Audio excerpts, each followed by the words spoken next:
Hello everyone, welcome.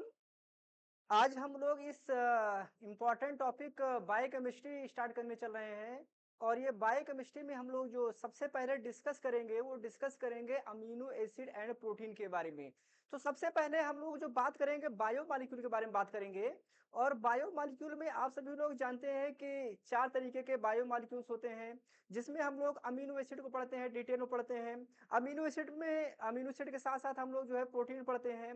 उसके बाद फिर हम लोग जो है डिटेल में बात करते हैं न्यूक्लिक एसिड के बारे में। न्यूक्लिक एसिड में हम लोग पढ़ेंगे स्ट्रक्चर ऑफ न्यूक्लिक एसिड, है ना, न्यूक्लियोटाइड, न्यूक्लियोसाइड। उसके साथ साथ हम लोग पढ़ेंगे डीएनए और आरएनए का स्ट्रक्चर, उसके टाइप्स, उनके बारे में हम लोग पढ़ेंगे। तीसरा हमारा जो बायोमॉलिक्यूल आएगा वो कार्बोहाइड्रेट आएगा। कार्बोहाइड्रेट को हम लोग डिटेल में डिस्कस करेंगे। और चौथा जो बायोमॉलिक्यूल होता है वो हमारा क्या हो जाएगा, लिपिड हो जाएगा। तो सबसे पहले बायोकेमिस्ट्री में हम इन चार बायोमॉलिक्यूल को न सिर्फ डिटेल में उनके स्ट्रक्चर के बेस पे, उनके कंपोजिशन के बेस पे, उनके फंक्शन के बेस पे, उनकी प्रॉपर्टी के बेस पे ना सिर्फ हम उसको डिस्कस करेंगे, उसके साथ साथ इसकी जो मेटाबॉलिज्म होती है, जैसे आपका हम लोग अमीनो एसिड पढ़ रहे हैं तो अमीनो एसिड की मेटाबॉलिज्म हो जाएगी। कार्बोहाइड्रेट पढ़ रहे हैं तो कार्बोहाइड्रेट की मेटाबॉलिज्म हो जाएगी। लिपिड पढ़ रहे हैं तो लिपिड की मेटाबॉलिज्म हो जाएगी। और उसके साथ साथ आपका जब हम लोग लिपिड मान लीजिए आपका कार्बोहाइड्रेट पढ़ रहे हैं तो उसकी मेटाबॉलिज्म हो जाएगी। और न्यूक्लिक एसिड पढ़ रहे हैं तो उसकी भी मेटाबॉलिज्म हो जाएगी। उसको हम लोग क्या करेंगे, डिटेल में डिस्कस करेंगे और अच्छे से डिस्कस करेंगे। एक इंपॉर्टेंट बात ये है। दूसरी, ये तो हमारा बायोकेमिस्ट्री का एक टॉपिक है। उसके साथ साथ एक चीज हम लोगों को जो इसमें और पढ़ना है वो पढ़ना है किसके बारे में, एंजाइम के बारे में। तो एंजाइम के बारे में हम लोग क्या करेंगे, डिटेल में डिस्कस करेंगे। तो सबसे पहले थोड़ा सा एक इंट्रोडक्शन लेते हैं, क्योंकि आज ये पहली क्लास है। तो मतलब इस सेशन की ये पहली क्लास है बायोकेमिस्ट्री की। तो सबसे पहले हम लोग एक ओवरव्यू देखते हैं बायोमॉलिक्यूल के बारे में। और फिर बायोमॉलिक्यूल का एक ओवरव्यू देखने के बाद कि भाई ओवरव्यू मतलब बायोमॉलिक्यूल कौन से होते हैं, उनका स्ट्रक्चर क्या होता है, उनका कंपोजिशन क्या होता है, एक हम लोग इंट्रोडक्शन ले लेते हैं। और फिर उसके बाद हम लोग स्टार्ट करेंगे structure of amino acid, composition of amino acid. फिर डिटेल में हम लोग क्या करेंगे, अमीनो एसिड के बारे में पढ़ेंगे। तो सीएसआईआर लेवल तक, जिस लेवल तक हमें एग्जाम में जरूरत है उस लेवल तक हम लोग पढ़ने की कोशिश करेंगे। ठीक है, तो चलिए स्टार्ट करते हैं। सबसे पहले हम लोग सभी लोग एक बार बता दें भाई, ऑडियो वीडियो क्लियर है क्या? सभी लोग, आप सभी एक बार रिस्पॉन्स कर दें, ऑडियो वीडियो क्लियर है क्या? अगर सभी लोग क्लियर हो तो एक बार आप लोग रिस्पॉन्स करें और हम लोग कंटिन्यू करने चल रहे हैं। ठीक है, हम लोग अपने टॉपिक कंटिन्यू चल रहे हैं। तो सबसे इंपॉर्टेंट जो बात है हम लोगों का, वो इंपॉर्टेंट बात है जो हम लोगों को डिस्कस करना है, वो डिस्कस करना है, जो हम पढ़ना है ना। तो हम लोग क्या स्टार्ट किए हैं, हम लोग स्टार्ट किए हैं बायोकेमिस्ट्री, है ना। क्या स्टार्ट किए हैं, बायो, एक मिनट सॉरी, एक मिनट, एक मिनट, क्या स्टार्ट किए हैं, बायोकेमिस्ट्री ना। तो बायोकेमिस्ट्री में हमें दो चीज पढ़ना होता है, ध्यान दीजिएगा। बायोकेमिस्ट्री में दो चीज पढ़ना होता है। एक हमें क्या पढ़ना होता है ना, एक हमें पढ़ना होगा बायोमॉलिक्यूल ना। क्या पढ़ना होगा हमें, एक बायोमॉलिक्यूल ना, बायोमॉलिक्यूल्स हमें इसके बारे में पढ़ना होगा। और दूसरा इसके हमें क्या पढ़ना होगा, मेटाबॉलिज्म पढ़ना होगा। क्या पढ़ना होगा इसकी हमें, मेटाबॉलिज्म ना। थोड़ा सा बेसिक सिलेबस देख लेते हैं ना। वैसे हम लोग तो जानते ही हैं, जानते हैं, ऐसे कोई बात नहीं है। लेकिन थोड़ा सा हम लोग एक बेसिक सिलेबस देख लेते हैं कि बायोकेमिस्ट्री में एक्चुअली हम लोगों को पढ़ना क्या क्या है। अब अगर हम लोग बायोमॉलिक्यूल की बात करते हैं तो अभी हमने आपके कहा सबसे पहले क्या हो जाएगा, हम लोग जो पढ़ेंगे वो अमीनो एसिड पढ़ेंगे। क्या पढ़ेंगे हम लोग, अमीनो एसिड पढ़ेंगे। अब जब हम अमीनो एसिड पढ़ेंगे तो इसी में हम लोग किसके बारे में पढ़ेंगे, इसी में हम लोग प्रोटीन के बारे में भी पढ़ेंगे ना। अमीनो एसिड साथ साथ क्या हो जाएगा, हमारा प्रोटीन हो जाएगा। बहुत सारी चीजें हैं, उनके बारे में लोग डिटेल में डिस्कस करेंगे। दूसरा हम लोग जो पढ़ेंगे वो क्या पढ़ेंगे, न्यूक्लिक एसिड पढ़ेंगे ना। क्या पढ़ेंगे, न्यूक्लिक एसिड पढ़ेंगे। और इस न्यूक्लिक एसिड में हम लोग जो मेनली पढ़ेंगे वो पढ़ेंगे डीएनए के बारे में। और दूसरा हम लोग किसके बारे में पढ़ेंगे, आरएनए के बारे में ना, इसके बारे में पढ़ेंगे। एक बार भाई आप लोग रिस्पॉन्स कर दें, ऑडियो वीडियो क्लियर है क्या? ऑडियो वीडियो क्लियर है क्या, एक बार रिस्पॉन्स कर दें आप लोग। अगर सब कुछ ठीक है तो हम लोग कंटिन्यू करें, एक बार बस क्लियर कर दीजिए ना। फिर हम लोग अपने टॉपिक को कंटिन्यू करते हैं अच्छे से। ठीक है, अगली चीज हम लोग जो पढ़ेंगे वो क्या पढ़ेंगे, कार्बोहाइड्रेट पढ़ेंगे। क्या पढ़ेंगे, कार्बोहाइड्रेट, ध्यान दीजिएगा, बड़ा इंपॉर्टेंट है ना। तो क्या हो जाएगा, कार्बोहाइड्रेट पढ़ेंगे। और अगली हमें जो चीज पढ़ना है इसमें क्या पढ़ेंगे हम लोग, लिपिड पढ़ेंगे ना। क्या पढ़ेंगे, लिपिड पढ़ेंगे। और एक इंपॉर्टेंट और चीज जो हम पढ़ेंगे वो पढ़ेंगे एंजाइम्स पढ़ेंगे ना। क्या पढ़ेंगे, एंजाइम्स पढ़ेंगे। अब ध्यान दीजिएगा, ये हमारे मान लो ये 1 और ये क्या हो जाएगा हमारा 2, ये क्या हो जाएगा 3 और ये क्या हो जाएंगे 4। ये चारों हमारे क्या है बायोमॉलिक्यूल है ना, ये क्या है हमारे बायोमॉलिक्यूल है, इंपॉर्टेंट है बायोमॉलिक्यूल्स, ये इंपॉर्टेंट पॉइंट ना। तो ये हमारे बायोमॉलिक्यूल है। तो हम लोग डिस्कस करेंगे कि ये जो आपका बायोमॉलिक्यूल है, ध्यान दीजिएगा हम लोग जो डिस्कस करेंगे, ये जो हमारा बायोमॉलिक्यूल है, अब यहाँ पे पढ़ना क्या है कि भाई ये जो बायोमॉलिक्यूल है, जो चारों बायोमॉलिक्यूल है, इनका कंपोजिशन क्या होता है ना। कंपोजिशन मतलब क्या हो जाएगा, ये किनका बना होता है, हम लोग उसके बारे में बात करेंगे। कंपोजिशन के साथ साथ फिर हम लोग इनका डिटेल में स्ट्रक्चर देखेंगे कि इनका स्ट्रक्चर क्या होता है। फिर इनके स्ट्रक्चर के बेस पे इनकी हम प्रॉपर्टी देखेंगे कि इनकी प्रॉपर्टी क्या होती है। फिर उनका हम लोग फंक्शंस देखेंगे, उनका फंक्शंस क्या होता है, इनके टाइप क्या होते हैं। तो इन सारी चीजों को हम लोग क्या करेंगे, डिटेल में डिस्कस करेंगे। अब बात इनकी ही मेटाबॉलिज्म पढ़ना है। अब मेटाबॉलिज्म आती है, अच्छा मेटाबॉलिज्म की बात होती है तो आप सभी लोग जानते हैं दो तरीके की मेटाबॉलिज्म होती है। एक क्या हो जाएगा, एक हो जाएगा कैटाबॉलिज्म, सभी लोग जानते हैं आप सभी। एक हो जाएगा कैटाबॉलिज्म और दूसरा क्या हो जाएगा आपका एनाबॉलिज्म हो जाएगा। ध्यान दीजिएगा, एक क्या हो जाएगा आपका कैटाबॉलिज्म और दूसरा क्या हो जाएगा आपका एनाबॉलिज्म हो जाएगा। बड़ी इंपॉर्टेंट बात है। अच्छा देखो, अगर हम इन बायोमॉलिक्यूल की बात कर रहे हैं ना, किनकी बात कर रहे हैं, अगर हम इन बायोमॉलिक्यूल की बात कर रहे हैं, तो ये बायोमॉलिक्यूल चाहे हम लोग अमीनो एसिड की बात कर लें, चाहे हम लोग न्यूक्लिक एसिड की बात कर लें, चाहे हम लोग कार्बोहाइड्रेट की बात कर लें, चाहे हम लोग लिपिड की बात कर लें, जितने भी बायोमॉलिक्यूल होते हैं ये किसी ना किसी चीज के तो बने होंगे। इनका कोई ना कोई तो कंपोजिशन होगा भाई, अपने आप तो नहीं आ गए होंगे ना, इनका कोई ना कोई कंपोजिशन होगा जिस चीज से ये बने होंगे। तो इनका जो कंपोजिशन होता है, तो हमें इनका कंपोजिशन मतलब ये किससे बने हुए हैं, किससे इनकी सिंथेसिस हुई है और कहाँ इनकी सिंथेसिस हुई है, मतलब किससे सिंथेसिस हुई है और कहाँ पे इनकी सिंथेसिस हुई है, उसके बारे में हम लोग क्या करना है, डिटेल में डिस्कस करना है। ये इंपॉर्टेंट बात हो गई। तो करें कि ये जो बायोमॉलिक्यूल है, इन बायोमॉलिक्यूल के बनने की जो प्रोसेस है, इनके जो सिंथेसिस होने की जो प्रोसेस है, वो किसमें आ जाएगा, वो आ जाएगा हमारा कैटाबोलिज्म, सॉरी वो किसमें आ जाएगा हमारा, वो एनाबोलिज्म हो जाएगा ना। किसमें हो जाएगा, एनाबोलिज्म। एनाबोलिज्म मतलब क्या होता है, सिंथेसिस ना, सिंथेसिस। जब हम लोग किसी सिंथेसिस की बात करते हैं तो वो प्रक्रिया क्या हो जाएगी हमारी, वो हो जाएगी हमारी एनाबोलिज्म हो जाएगी। अब समझ में आ रहा है ना बात को, ये बेसिक बात है, सभी लोग जानते हैं ना इसके बारे में। तो मतलब ये जो बायोमॉलिक्यूल है, इन बायोमॉलिक्यूल की जब हम सिंथेसिस करेंगे तो वो प्रोसेस हमारी क्या हो जाएगी, वो प्रोसेस हमारी हो जाएगी एनाबोलिज्म हो जाएगी। ठीक है, तो सबकी हमें एनाबोलिज्म पढ़ना है। मतलब अमीनो एसिड की सिंथेसिस कैसे हुई है, न्यूक्लिक एसिड की सिंथेसिस कैसे हुई है, कार्बोहाइड्रेट की सिंथेसिस किससे हुई है, लिपिड की सिंथेसिस किससे हुई है, सबकी हमें क्या करना है, हमें इनकी एनाबोलिज्म पढ़ना है। ठीक है, दूसरी बात ध्यान दीजिएगा, अब अगर हम लोग कैटाबोलिज्म की बात करते हैं तो कैटाबोलिज्म मतलब क्या होता है, कैटाबोलिज्म मतलब होता है किसी चीज का ब्रेक डाउन करना ना। क्या करना, किसी चीज का ब्रेक डाउन करना, तो उसे हम लोग क्या बोलेंगे, ब्रेक डाउन करना ना। क्या करना, break down, break down important point है। ये बेसिक क्लास है, ठीक है, अभी आज हम लोग सिर्फ बेसिक के बारे में बात करेंगे ना। जो आपका अमीनो एसिड प्रोटीन है, इसका हम लोग किसके बारे में बात करेंगे, बेसिक के बारे में। अब आप देखो यहाँ पे कह रहे हैं कि जैसे अमीनो एसिड है, भाई देखो अमीनो एसिड से क्या बनता है, प्रोटीन बनता है ना। हम सभी लोग जानते हैं कि अमीनो एसिड से क्या बनता है, प्रोटीन बनता है। तो जब इस अमीनो एसिड से प्रोटीन बनता है तो कैसे बनेगा, एक अमीनो एसिड क्या होगा, दूसरे से जुड़ेगा, दूसरा अमीनो एसिड क्या होगा, तीसरे से जुड़ेगा, तीसरा अमीनो एसिड किससे जुड़ेगा, चौथे से जुड़ेगा। इस तरीके से ढेर सारे अमीनो एसिड क्या होंगे, आपस में जुड़ते जाएंगे। मतलब आप समझो, जैसे मान लो एक अमीनो एसिड ये ले लेना, ए अमीनो एसिड, इसको हम बोलते हैं A1, ठीक है। प्लस इसमें हम क्या करें, दूसरा जोड़ देना, A2 हो जाएगा, ये हमारा A2 हो जाएगा। फिर इसमें हम क्या करें, तीसरा जोड़ देना, क्या हो जाएगा हमारा, ऐसे जोड़ते चले जाए ना। फिर क्या हो जाएगा, अमीनो एसिड 4 हो जाएगा ना। इस तरीके से क्या करें, हम ढेर सारे अमीनो एसिड को आपस में जोड़ते जाएं, ध्यान रखिएगा। तो इस तरीके से मान लो भाई अमीनो एसिड एक होगा ना, लेकिन कई सारे अमीनो एसिड होंगे, उन कई सारे अमीनो एसिड को आपस में हम क्या करेंगे, जोड़ते जाएं। अब कैसे जोड़ेंगे वो बात की बात है, ठीक है, कैसे जोड़ेंगे वो बात की बात है, हम लोग डिस्कस करेंगे।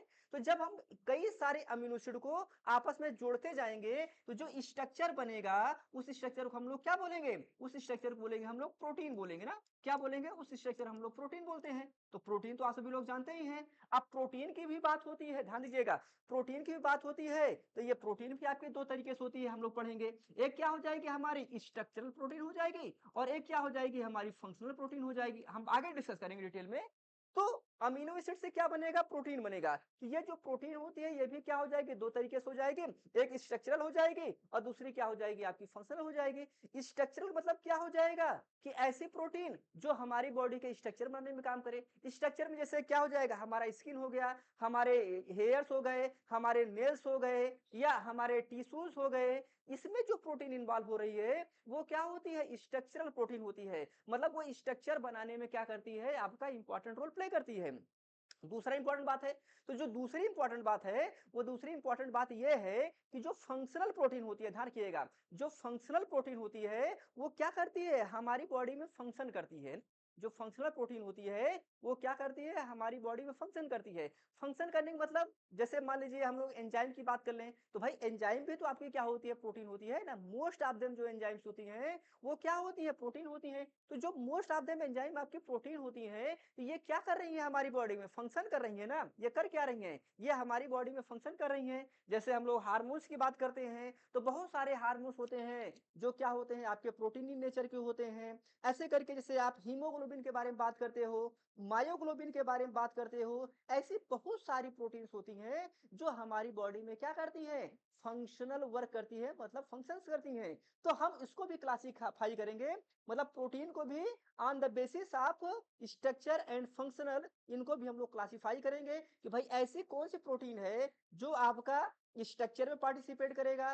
तो कौन कौन से स्ट्रक्चर में पार्टिसिपेट करेगा, उनके क्या क्या काम होंगे, उनके बारे में हम लोग बात करेंगे। तो सबको तो नहीं संभव है बताना, सबका नहीं संभव है, लेकिन मोस्ट ऑफ देम संभव है, ठीक है। उसके बाद फिर फंक्शनल के बारे में हम लोग बात करेंगे, जो मेजर मेजर प्रोटीन जो हमारी बॉडी में फंक्शंस करती हैं, जैसे एंजाइम के बारे में, हार्मोन के बारे में, उसके बाद हीमोग्लोबिन के बारे में, मायोग्लोबिन के बारे में, इन सारी चीजों को भी हम लोग क्या करेंगे? डिस्कस करेंगे, डिटेल में डिस्कस करेंगे ना। तो आप समझो इस बात को, ये जो प्रोटीन है, ध्यान दीजिएगा, ये जो प्रोटीन है किससे बना हुआ है? ये प्रोटीन बना हुआ है आपका अमीनो एसिड से बना हुआ है। तो अमीनो एसिड से ये जो प्रोटीन बना हुआ है ना, अमीनो एसिड से ये जो प्रोटीन बना हुआ है, अब ये ध्यान दीजिएगा, ये प्रोटीन अमीनो एसिड से बना हुआ है। अब इसका ब्रेक डाउन भी तो होगा कि नहीं होगा? जैसे अब हमने कहते हैं ना, हम प्रोटीन खा रहे हैं, तो अगर आप प्रोटीन खा रहे हैं तो प्रोटीन की मेटाबॉलिज्म भी तो होगी। प्रोटीन की मेटाबॉलिज्म मतलब यहाँ पे हम लोग किसकी बात करेंगे? कैटाबॉलिज्म की बात करेंगे। किसकी बात करेंगे? कैटाबॉलिज्म की बात करेंगे। तो इनकी कैटाबॉलिज्म भी तो होगी, नहीं होगी?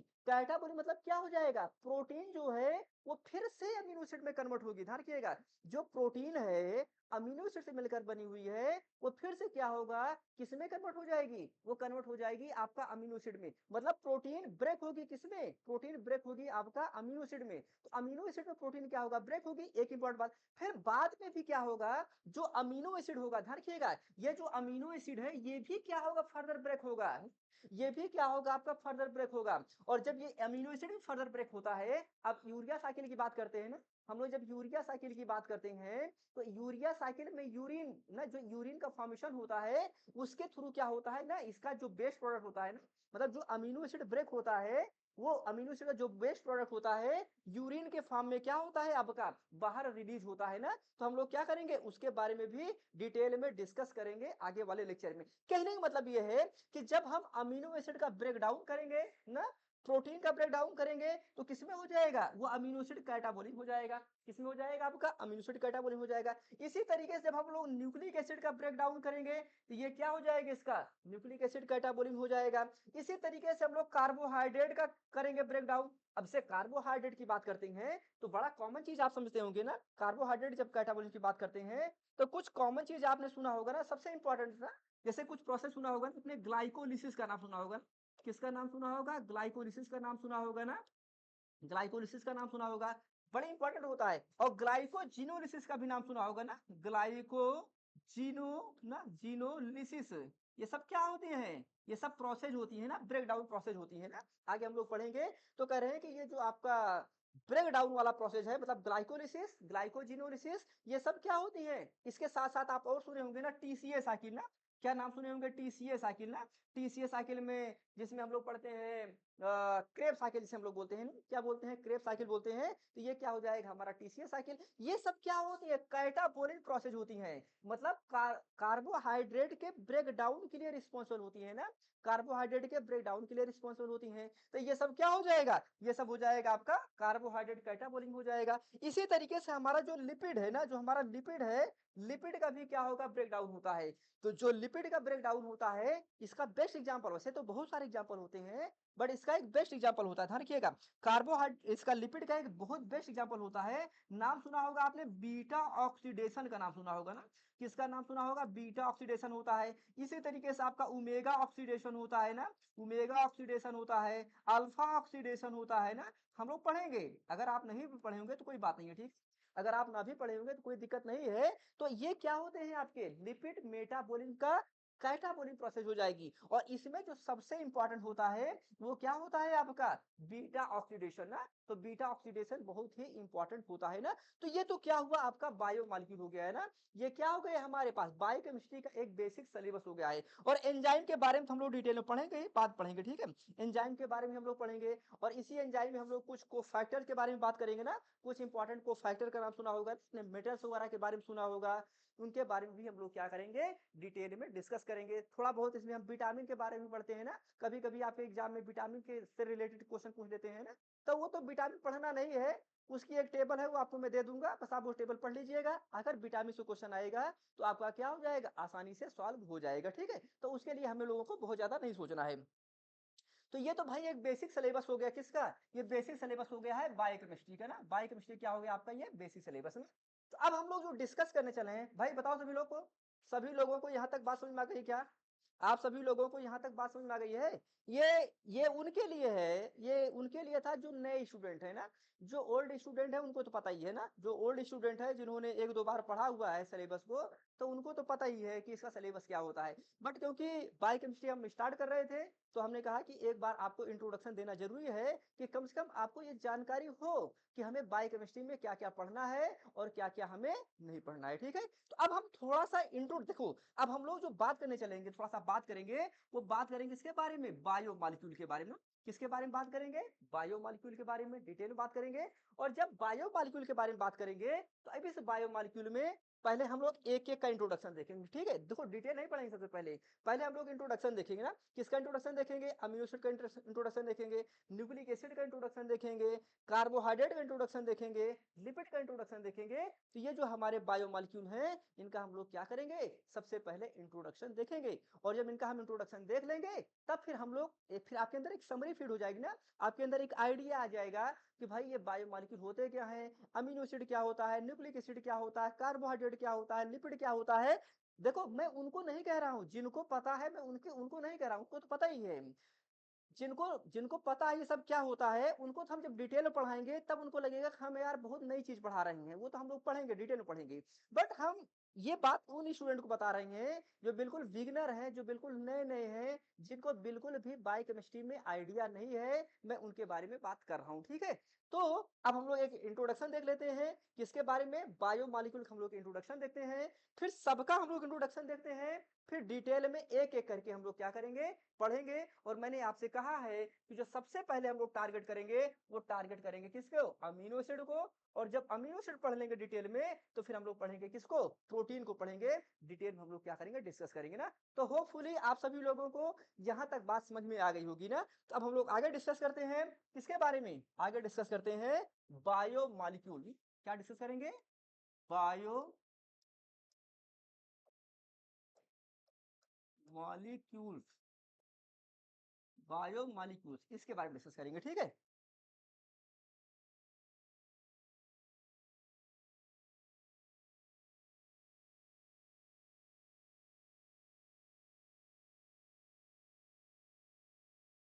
देखो बायोमॉलिक्यूल में अगर हम लोग डिस्कस करेंगे, तो मैंने अभी आपको बताया कि चार इंपॉर्टेंट बायोमॉलिक्यूल हम डिस्कस करेंगे ना। क्या हो जाएंगे, चार इंपॉर्टेंट हमारे पास क्या होते हैं, बायोमॉलिक्यूल होते हैं, ठीक है। एक क्या हो जाएगा हमारा, अमीनो एसिड हो जाएगा। दूसरा क्या हो जाएगा हमारा, न्यूक्लिक एसिड हो जाएगा। तीसरा क्या हो जाएगा हमारा, कार्बोहाइड्रेट हो जाएगा। चौथा क्या हो जाएगा हमारा, लिपिड हो जाएगा, ठीक है। ये क्या होता है, हमारे पास चार बायोमॉलिक्यूल होते हैं, ठीक है।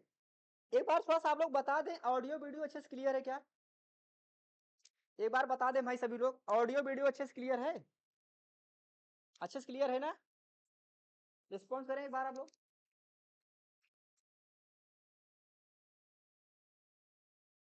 सब ठीक है ना, अच्छे से कोई दिक्कत तो नहीं आ रही है ना? सब एकदम वेल है? सब ठीक है ना, कोई दिक्कत तो नहीं है ना? बोलो भाई, सब ठीक है ना?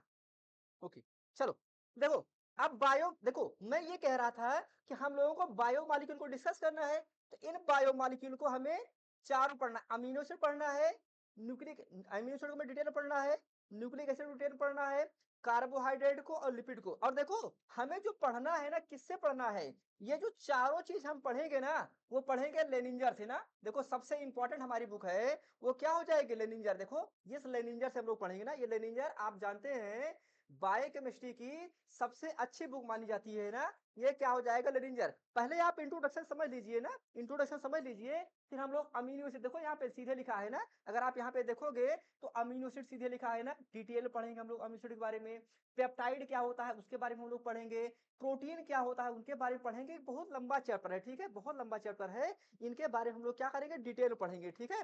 देखो यहाँ पे आपका क्या हो जाएगा, अमीनो एसिड ना, पेप्टाइड एंड प्रोटीन ना, उसके बाद working with protein. Working with protein मतलब क्या हो जाएगा, जो टेक्निक्स इसमें लगती है ना, जैसे सेंट्रीफ्यूग आपने पढ़ा होगा ना, इलेक्ट्रोफोर्सिस का नाम आपने सुना होगा, उसके साथ साथ क्रोमेटोग्राफी का नाम सुना होगा, आपने स्पेक्ट्रोस्कोपी का नाम सुना होगा, माइक्रोस्कोपी का नाम सुना होगा। उन सारी चीजों के बारे में हम लोग क्या करेंगे, डिटेल में डिस्कस करेंगे ना। और फिर लास्ट में हम लोग क्या पढ़ेंगे इसमें, the structure of protein. Protein का स्ट्रक्चर क्या होता है, प्रोटीन का जो स्ट्रक्चर होता है चार तरीके से होता है ना, primary structure, secondary structure. Secondary structure में आपने पढ़ा होगा अल्फा हेलिक्स और बीटा प्लेटेड सीट का नाम सुना होगा, उसके बारे में हम लोग पढ़ेंगे। और फिर उसके बाद हम लोग पढ़ेंगे किसके बारे में, अल्फा हेलिक्स और बीटा प्लेटेड सीट, फिर टर्सरी स्ट्रक्चर पढ़ेंगे, फिर क्वार्टरी स्ट्रक्चर पढ़ेंगे। बहुत सारी चीजें जो हैं उनके बारे में हम लोग क्या करेंगे, डिटेल में डिस्कस करेंगे, ठीक है। तो ये सारी चीजें हम लोग पढ़ेंगे, धैर्य रखिएगा, बहुत डिटेल हम लोग पढ़ने वाले हैं, टेंशन अपने को नहीं लेना है। बस पहले हम लोग कुछ बेसिक बातें हैं, पहले उन बेसिक बातों को हम लोग क्या करते हैं, पहले सीख लेते हैं, ठीक है।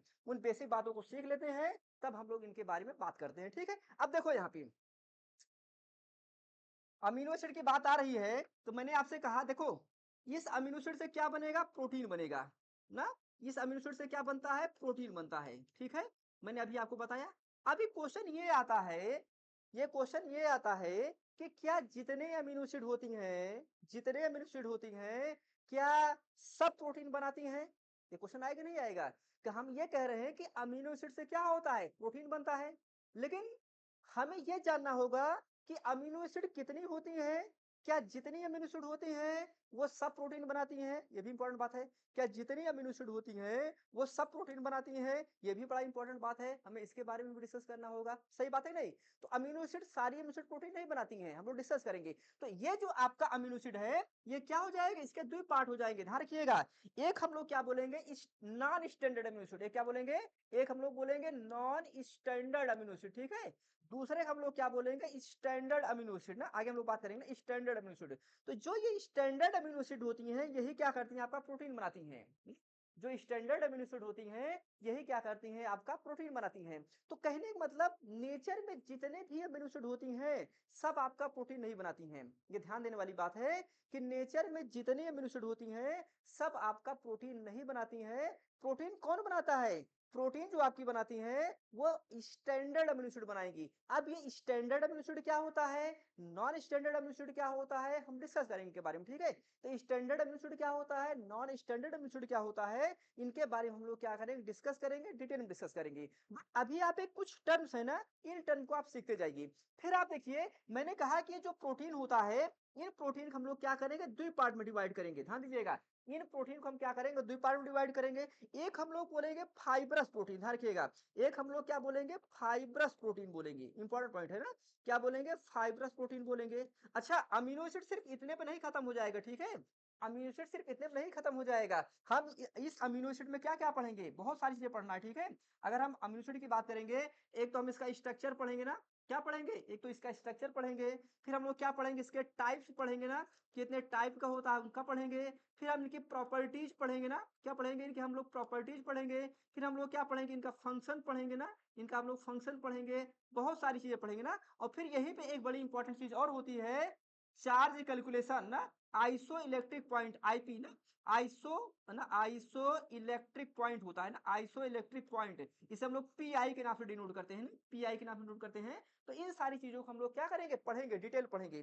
तो इन सारी चीजों को हम लोग डिस्कस करने वाले हैं, डिटेल में डिस्कस करेंगे। तो कह रहे हैं कि ये प्रोटीन जो है हमारा, प्रोटीन क्या हो जाएगा, ये तो पढ़ेंगे ही। तो प्रोटीन हमारा क्या हो जाएगा, फाइब्रस प्रोटीन हो जाएगा ना, क्या हो जाएगा आपका, फाइब्रस प्रोटीन हो जाएगा। तो ये जो फाइब्रस प्रोटीन है, ध्यान दीजिएगा, फाइब्रस हो जाएगा। और दूसरा इसी में हम लोग जो पढ़ेंगे, ध्यान दीजिएगा, वो ग्लोब्यूलर पढ़ेंगे। क्या पढ़ेंगे, ग्लोब्यूलर प्रोटीन, ग्लोब्यूलर प्रोटीन।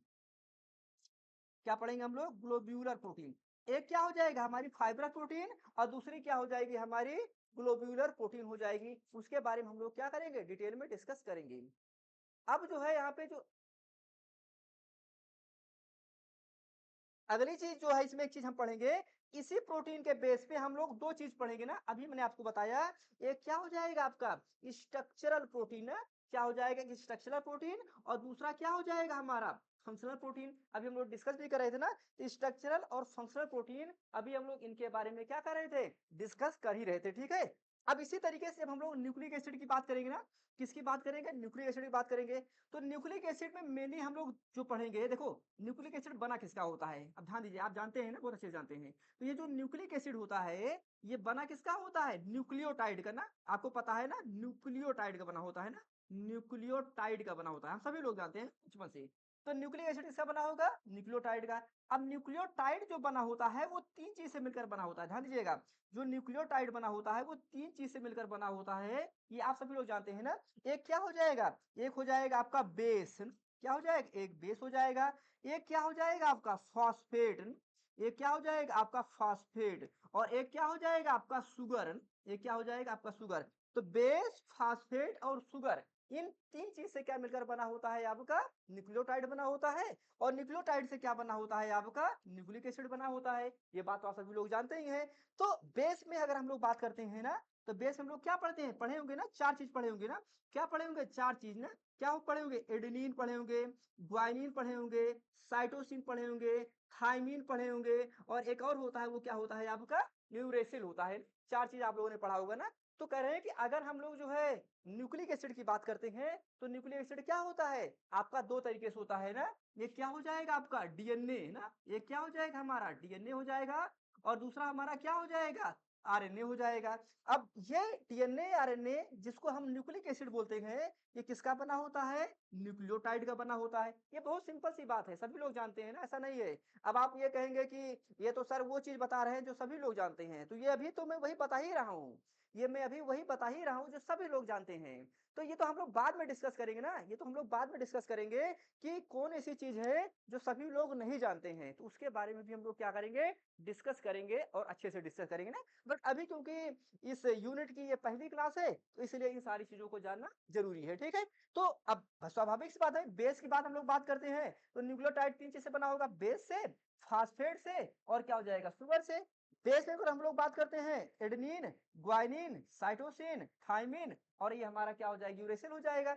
अब शुगर की हम लोग बात करते हैं ना, शुगर की बात करते हैं, तो आप सभी लोगों को पता है कि दो तरीके का शुगर होता है। एक क्या हो जाएगा आपका डीऑक्सी राइबोज ना, डीऑक्सी ना, एक मिनट, क्या हो जाएगा आपका डीऑक्सी राइबोज, नाम सुना ही होगा आप लोगों ने ना, डीऑक्सी राइबोज हो जाएगा। और ये क्या हो जाएगा आपका राइबोज शुगर हो जाएगा ना, इसके बारे में भी जानते हैं आप लोग। तो एक क्या हो जाएगा आपका डीऑक्सी राइबोज हो जाएगा, दूसरा क्या हो जाएगा राइबोज हो जाएगा। तो ये बेसिक इंट्रोडक्शन किसका हो गया, ये बेसिक इंट्रोडक्शन हो गया आपका न्यूक्लिक एसिड का। तो न्यूक्लिक एसिड का क्या हो गया है आपका, ये बेसिक इंट्रोडक्शन हो गया है। इसी तरीके से हम लोग कार्बोहाइड्रेट की बात करते हैं ना, कार्बोहाइड्रेट, आप कार्बोहाइड्रेट की बात करते हैं, तो यहाँ पे आपने सुना होगा ना मोनोसेक्राइड ना, क्या सुना होगा, मोनोसेक्राइड का नाम सुना होगा, डाइसेक्राइड हो जाएगा, ट्राइसेक्राइड हो जाएगा। इस तरीके से फिर क्या हो जाएगा आपका ऑलिगोसेक्राइड हो जाएगा ना, क्या हो जाएगा आपका ऑलिगोसेक्राइड हो जाएगा। और फाइनली क्या हो जाएगा आपका पॉलीसेक्राइड हो जाएगा ना, फाइनली क्या हो जाएगा आपका पॉलीसेक्राइड हो जाएगा। पॉलीसेक्राइड में भी हमारे दो पार्ट हो जाते हैं, एक क्या हो जाएगा आपका होमोपॉलीसेक्राइड ना, क्या हो जाएगा होमो पॉलीसेक्राइड हो जाएगा, और एक क्या हो जाएगा आपका हेट्रोपॉलीसेक्राइड हो जाएगा ना, क्या हो जाएगा आपका हेट्रोपॉलीसेक्राइड हो जाएगा।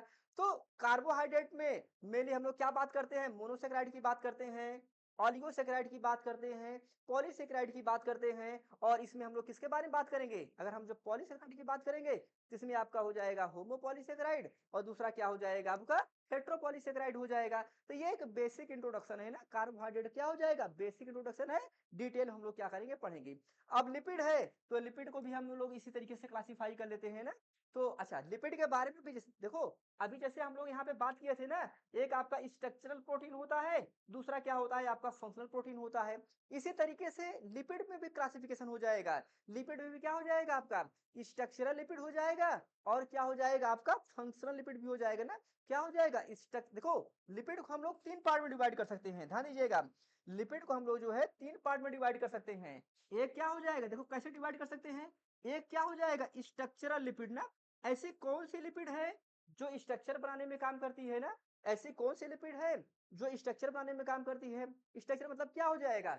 भाई हमारी पूरी बॉडी किससे मिलकर बनी है? अगर हम लोग अपनी पूरी बॉडी की बात करते हैं तो ये अपनी पूरी बॉडी किससे मिलकर बनी है? ये अपनी पूरी बॉडी जो मिलकर बनी है वो सेल से मिलकर बनी है। सही बात है नहीं? भाई cell is the basic unit of life, सभी लोग जानते हैं ना। Cell is the basic unit of life, इसी बारे में जानते हैं। और अगर हम किसी सेल की बात करते हैं ना, मान लो ये क्या हो गया? हमारा सेल हो गया। तो सेल के बाहर ये क्या हो गया? प्लाज्मा मेम्ब्रेन हो गया ना। क्या हो गया? Plasma membrane. तो ये जो प्लाज्मा मेम्ब्रेन है ये किससे मिलकर बना होता है? ये प्लाज्मा मेम्ब्रेन 3 चीज से मिलकर बना होता है मेनली। किससे मिलकर बना होगा? लिपिड से मिलकर बना होता है, प्रोटीन से मिलकर बना होता है और किससे मिलकर बना होता है? कार्बोहाइड्रेट से ना। किससे मिलकर बना होता है? कार्बोहाइड्रेट से। तो लिपिड से मिलकर बना होगा, प्रोटीन से मिलकर बना होगा और किससे मिलकर बना होता है? कार्बोहाइड्रेट से। तो कहने का मतलब सेल को बनाने में लिपिड का बड़ा इंपॉर्टेंट रोल है ना। सेल को बनाने में लिपिड का बड़ा इंपॉर्टेंट रोल है। तो ऐसा कौन सा लिपिड है? क्या सारे लिपिड प्लाज्मा मेम्ब्रेन बनाते हैं? ये बात हमें ध्यान देना होगा। क्या सारे लिपिड प्लाज्मा मेम्ब्रेन बनाते हैं? नहीं, सारे लिपिड प्लाज्मा मेम्ब्रेन नहीं बनाते होंगे ना।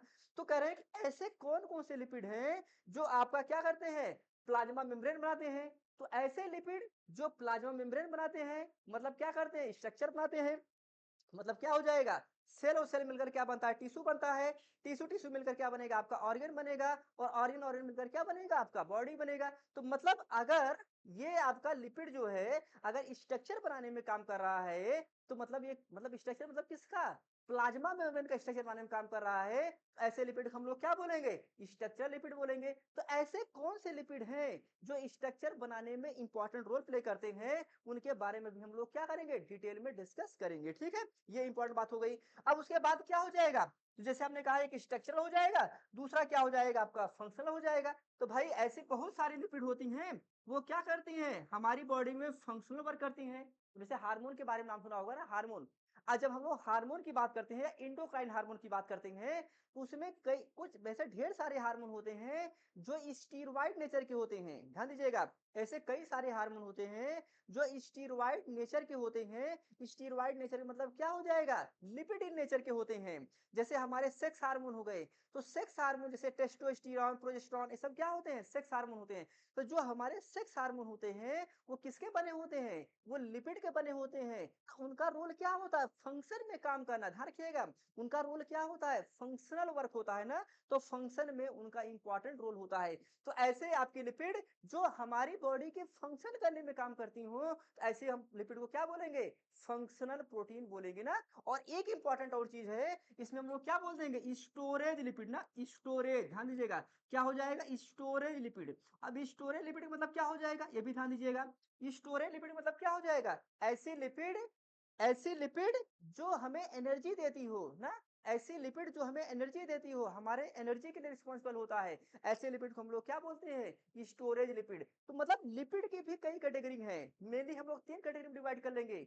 एक तो हम लोग कंपोजिशन पढ़ेंगे इनका, लिपिड का कंपोजिशन पढ़ेंगे, इनका स्ट्रक्चर पढ़ेंगे, है ना। फिर उसके बाद में हम डिवाइड करेंगे कि स्ट्रक्चरल लिपिड कौन सी होती है, फंक्शनल लिपिड कौन सी होती है और क्या हो जाएगा आपका? स्टोरेज लिपिड कौन सी होती है। उसके बारे में भी हम लोग क्या करेंगे? डिटेल में डिस्कस करेंगे। ठीक है, तो स्टोरेज लिपिड को भी हम लोग क्या करेंगे? डिटेल में डिस्कस करेंगे। तो ये एक बेसिक इंट्रोडक्शन रहा है किसका? बायोमॉलिक्यूल का ना। इस बायोमॉलिक्यूल क्या हो जाएगा? एक बेसिक इंट्रोडक्शन हो जाएगा ना। तो होपफुली आप सभी लोगों को यहाँ तक बात समझ में आ गई होगी ना। सभी लोगों को यहाँ तक बात समझ में आ गई होगी। अगर यहाँ पे किसी कोई डाउट हो, कोई कंफ्यूजन हो तो आप सभी लोग पूछ सकते हैं। किसी कोई डाउट है भाई? किसी कोई डाउट हो? ये तो अभी तो क्या है ना, सिर्फ सिलेबस चल रहा है, ठीक है? अभी तो हम आपको एक बेसिक इंट्रोडक्शन ही बता रहे हैं, बहुत डिटेल में आपको पढ़ाएंगे, ठीक है? बहुत डिटेल में पढ़ाएंगे, आपको टेंशन नहीं लेना है। अच्छे से हम लोग पढ़ेंगे, डिटेल में पढ़ेंगे। बस ये है कि थोड़ा सा धैर्य बना के रखिए, थोड़ा सा आपका जो कॉन्सेप्ट है वो क्या हो जाए, आपका हो जाए, क्लियर हो जाए ना। जब आपका एक कॉन्सेप्ट क्लियर रहेगा तब आपको पढ़ने में मजा आएगा ना। तो देखो, ये तो एक बेसिक इंट्रोडक्शन हो गया बायोमॉलिक्यूल का, ठीक है? तो जब ये बायोमॉलिक्यूल का एक बेसिक इंट्रोडक्शन हो गया है, अब हम एक बात देखो, मैंने कहा कि जितने बायोमॉलिक्यूल होंगे ये किसी ना किसी चीज से मिलकर तो बने होंगे ना। जितने बायोमॉलिक्यूल होंगे ये किसी ना किसी चीज से मिलकर बने होंगे। ये किससे मिलकर बने हुए हैं, अब हम लोग उनके बारे में बात करते हैं ना। तो किसके बारे में बात करने चले हैं? कंपोजिशन ऑफ बायोमॉलिक्यूल, ध्यान रखिएगा, कंपोजिशन ऑफ बायोमॉलिक्यूल। तो मतलब ये जो सारे बायोमॉलिक्यूल हम लोग पढ़ रहे हैं यहाँ पे, ये सारे बायोमॉलिक्यूल किसी ना किसी चीज से तो मिलकर बने होंगे, सही बात है नहीं? ये सारे बायोमॉलिक्यूल जो हैं ये किसी ना किसी चीज से तो मिलकर बने होंगे। तो हम सबसे पहले क्या करते हैं, मेजर कंपोजिशन ऑफ बायोमॉलिक्यूल ना, बायोमॉलिक्यूल का जो मेजर कंपोजिशन होता है हम लोग क्या करने चल रहे हैं, उसके बारे में डिस्कस कर ले रहे हैं कि भाई ये किसका बना होता है ना। तो जब सबका एक मेजर कंपोजिशन पढ़ लेते हैं, अब फिर एक बेसिक स्ट्रक्चर देखते हैं, ठीक है? पहले हम लोग क्या पढ़ेंगे, आपका जो है इनका कंपोजिशन क्या है, मतलब ये बायोमॉलिक्यूल का कंपोजिशन क्या होता है, मतलब किसके बने होते हैं, और इनका फिर एक बेसिक स्ट्रक्चर क्या होता है ना। तो उन बेसिक स्ट्रक्चर को भी हम लोग क्या करते हैं, डिस्कस कर लेते हैं। तब आपको एक बायोमॉलिक्यूल का एक आइडिया क्लियर हो जाएगा ना, बायोमॉलिक्यूल का एक आइडिया क्लियर हो जाएगा। और जब आपको बायोमॉलिक्यूल का एक आइडिया क्लियर हो जाएगा, तब फिर क्या होगा, हम लोगों को आसानी हो जाएगी। तब हम लोग क्या हो जाएगा, आसानी हो जाएगी। किसमें आसानी हो जाएगी, जब हम अमीनो एसिड को डिटेल पढ़ेंगे, न्यूक्लिक एसिड को डिटेल पढ़ेंगे, कार्बोहाइड्रेट को डिटेल पढ़ेंगे, और लिपिड को जब हम लोग डिटेल पढ़ेंगे, तब आपको यहाँ पे क्या हो जाएगा, आसानी हो जाएगी, बहुत आसानी हो जाएगी, ठीक है? तो चलिए हम लोग अगली बात करते हैं, किसके बारे में, कंपोजिशन ऑफ बायोमॉलिक्यूल ना, किसकी बात करते हैं, composition of biomolecule. Composition, composition of biomolecules, biomolecules, ठीक है? कंपोजिशन ऑफ बायोमॉलिक्यूल हम लोग बात करने चले हैं ना। अच्छा, एक बात आपने सुना होगा ना, एलिमेंट के नाम सुना होगा ना, एलिमेंट का नाम सुना होगा ना। आपने एक इंपॉर्टेंट टर्म सुना होगा, एलिमेंट्स, सुना होगा ना, एलिमेंट्स।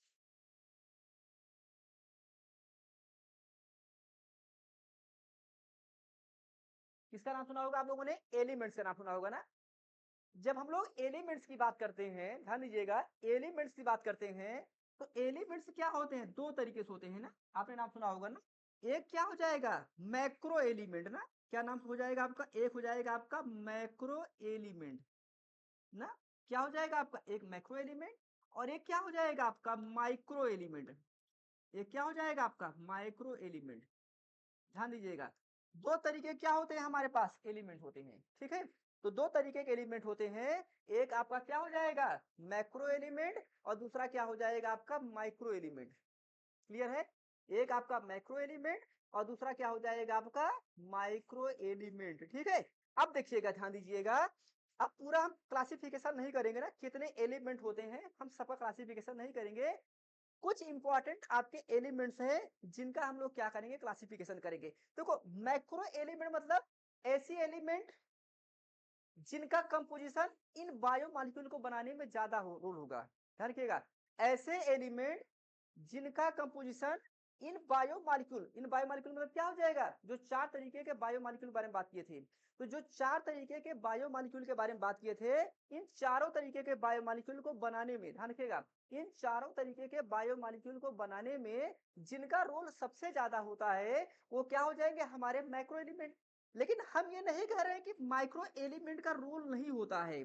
मैं ये नहीं कह रहा हूं कि माइक्रो एलिमेंट रोल प्ले नहीं करते हैं, माइक्रो एलिमेंट भी रोल प्ले करते हैं। ये बात ध्यान देना है हम लोगों को, ये बात ध्यान देना है अपने लोगों को कि जो माइक्रो एलिमेंट होते हैं वो भी क्या करते हैं, रोल प्ले करते हैं, ठीक है? तो माइक्रो एलिमेंट भी रोल प्ले करते हैं, लेकिन इनका जो कंसंट्रेशन होता है, इनका जो अमाउंट होता है, वो क्या होता है आपका, कम होता है ना। तो इनका जो कंसंट्रेशन होता है, इनका जो अमाउंट होता है, वो क्या होता है आपका, कम होता है। तो अब इन मैक्रो एलिमेंट की बात कर लेते हैं। देखो, कुछ हम मैक्रो एलिमेंट जो इंपॉर्टेंट हैं जो हमारे मैक्रो एलिमेंट हैं ना, जैसे जो इंपॉर्टेंट एलिमेंट है, जैसे आपका कार्बन हो जाएगा ना, क्या हो जाएगा आपका हाइड्रोजन हो जाएगा, नाइट्रोजन हो जाएगा, ऑक्सीजन हो जाएगा, ठीक है, फास्फेट हो जाएगा, सल्फर हो जाएगा। ध्यान रखिएगा, नाम तो सुना ही होगा आप लोगों ने, इन सबका नाम तो सुना ही होगा ना, carbon, hydrogen, nitrogen, oxygen, phosphate, sulphur. तो ये जो हमारे मैक्रो एलिमेंट होते हैं, समझेगा आप सभी लोग, ये जो हमारे मैक्रो एलिमेंट होते हैं, ये एक मिनट,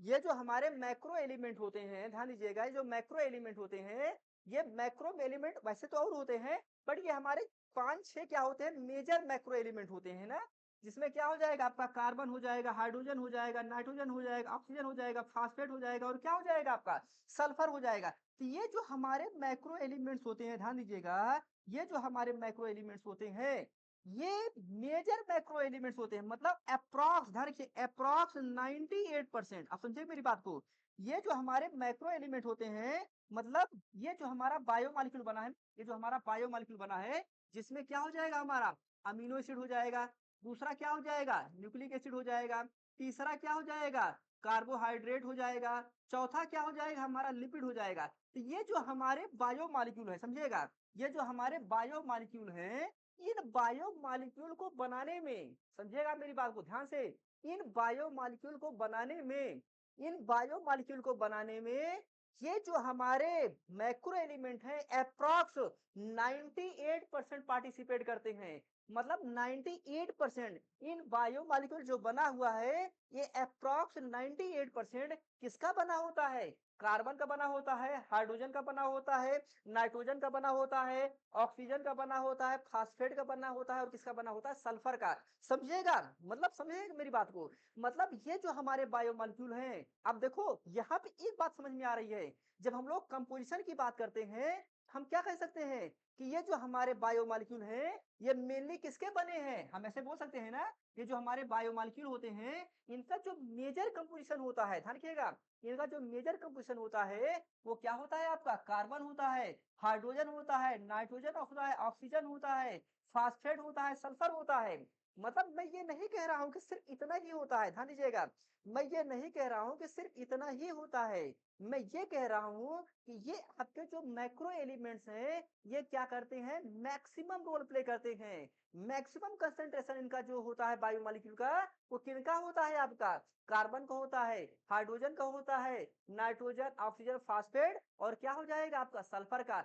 कैसे होता है अभी हम लोग इसको भी डिस्कस करने चल रहे हैं, ठीक है, कैसे होता है अभी हम लोग इसके बारे में भी डिस्कस करने चल रहे हैं, और डिटेल हम लोग क्या करेंगे इसके बारे में डिस्कस करेंगे। तो होपफुली आप सभी लोगों को यहाँ तक बात तो समझ में आ गई होगी ना, सभी लोगों को यहाँ तक बात समझ में आ गई होगी, और अच्छे से समझ में आ गया होगा ना। अगर किसी कोई डाउट हो, कोई कंफ्यूजन हो, तो बता सकता है। मुझे लगता है कि यहाँ तक किसी को ना कोई डाउट होगा, ना किसी को कोई कंफ्यूजन होगा, ठीक है। अब हम इसको प्रूव करेंगे, ठीक है, अब हम लोग इसको प्रूव करेंगे कि कैसे भाई ये जो हमारे मैक्रो एलिमेंट है, कैसे इन चारों बायोमॉलिक्यूल को बनाने में आपका इंपॉर्टेंट रोल प्ले करते हैं ना, मतलब अमीनो एसिड को, न्यूक्लिक एसिड को, कार्बोहाइड्रेट को, और लिपिड को, ये कैसे बनाने में आपका इंपॉर्टेंट रोल प्ले करते हैं। होपफुली यहाँ तक बात सभी लोगों को समझ में आ गई होगी, और अच्छे से समझ में आ गया होगा, ठीक। कोई डाउट किसी को बता दो भाई आप लोग, अगर किसी कोई डाउट हो, कोई कंफ्यूजन हो, तो पूछ लीजिए, किसी कोई डाउट हो, कोई कंफ्यूजन हो, पूछिए।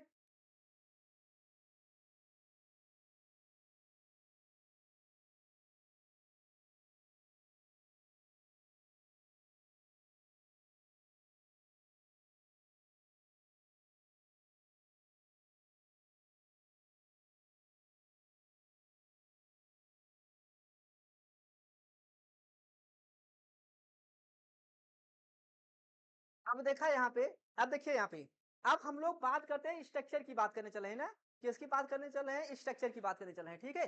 तो देखो, हम जब इनका स्ट्रक्चर पढ़ेंगे ना, इन चारों बायोमॉलिक्यूल का हम स्ट्रक्चर देखेंगे, तब हम उस स्ट्रक्चर के बेस पे ना, जब इन चारों बायोमॉलिक्यूल हम स्ट्रक्चर देखेंगे, उसके स्ट्रक्चर के बेस पे हम लोग क्या करेंगे, हम देखते हैं कि कैसे इनका रोल होता है ना, carbon, hydrogen, nitrogen, oxygen, phosphate और सल्फर, इनका कैसे रोल होता है इन चारों बायोमॉलिक्यूल को बनाने में, इनका मेजर कैसे रोल होता है, उसको हम लोग क्या करने चल रहे हैं, डिस्कस करने चल रहे हैं, ठीक है। तो देखिए आप सभी लोग, ये भी एक ओवरव्यूज है, ठीक है, ये अभी आपका एक ओवरव्यूज है, आप इसको ये मत समझिएगा कि ये जो है आपका पूरा डिटेल है ना, डिटेल नहीं है, अभी सिर्फ मैं आपको एक इंट्रोडक्शन दे रहा हूँ, बायोमॉलिक्यूल का एक इंट्रोडक्शन दे रहा हूँ। पढ़ने तो हम बहुत डिटेल में पढ़ेंगे, बहुत डिटेल में पढ़ेंगे, आगे चल के बहुत डिटेल में, ठीक है, बट अभी हम एक इंट्रोडक्शन दे रहे हैं, उस इंट्रोडक्शन को समझिए आप लोग, ठीक है।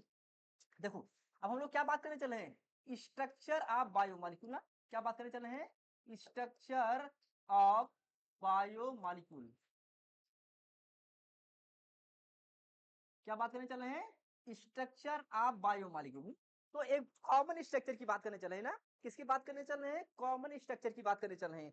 अब देखो, जब हम लोग कॉमन स्ट्रक्चर की बात करते हैं तो कैसे होगा, देखो, जब हम कॉमन स्ट्रक्चर की बात करेंगे तो उसमें हम लोग देखेंगे कि ये चार बायोमॉलिक्यूल कैसे रोल प्ले करते हैं, चार मतलब सॉरी, ये जो एलिमेंट थे ये कैसे रोल प्ले करते हैं। तो ये दो ऐसे करके बना लेते हैं हम लोग, ठीक है, समझिए आप लोग। तो हम लोग किसकी बात करने चले हैं, स्ट्रक्चर ऑफ बायोमॉलिक्यूल के, ठीक है। तो स्ट्रक्चर ऑफ बायोमॉलिक्यूल हमारा पहला क्या हो जाएगा, अमीनो एसिड हो जाएगा ना, पहला क्या हो जाएगा हमारा, अमीनो एसिड हो जाएगा।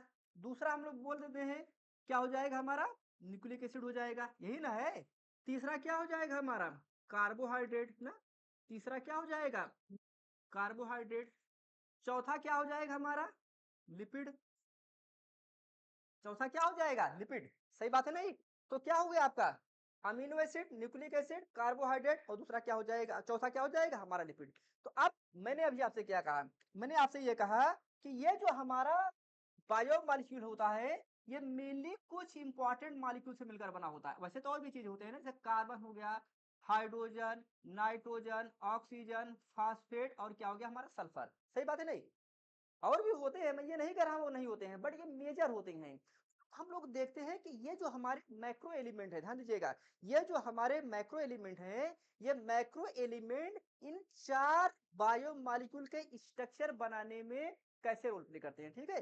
तो ये हमारे जो चारों आपके मैक्रो एलिमेंट होते हैं, ये चार स्ट्रक्चर बनाने में, मतलब ये चारों के स्ट्रक्चर बनाने में कैसे रोल प्ले करते हैं ना। तो देखो अब हम लोग बात करते हैं स्ट्रक्चर ऑफ अमीनो एसिड ना, किसकी बात करने चल रहे हैं, स्ट्रक्चर ऑफ अमीनो एसिड की, ठीक है। अब देखो, अगर हम अमीनो एसिड के स्ट्रक्चर की बात करते हैं, कॉमन स्ट्रक्चर की, ठीक है, अगर हम किसी किसी भी अमीनो एसिड के कॉमन स्ट्रक्चर की बात करते हैं तो हम लोग बात करने चल रहे हैं। तो देखो क्या हो जाएगा, सेंटर में आपका कार्बन हो जाएगा, ठीक है, सेंटर में क्या हो जाएगा, कार्बन हो जाएगा। फिर क्या हो जाएगा, इधर आपका कार्बोक्सिलिक ग्रुप हो जाएगा, इधर क्या हो जाएगा आपका हाइड्रोजन ग्रुप हो जाएगा, इधर क्या हो जाएगा आपका अमीनो ग्रुप हो जाएगा, और इधर क्या हो जाएगा आपका आर ग्रुप। अभी आर ग्रुप क्या होता है बताएंगे आपको, ठीक है, ये आर ग्रुप क्या होता है अभी हम लोग इसके बारे में बात करेंगे और डिटेल में हम लोग इसके बारे में डिस्कस करेंगे, ठीक है।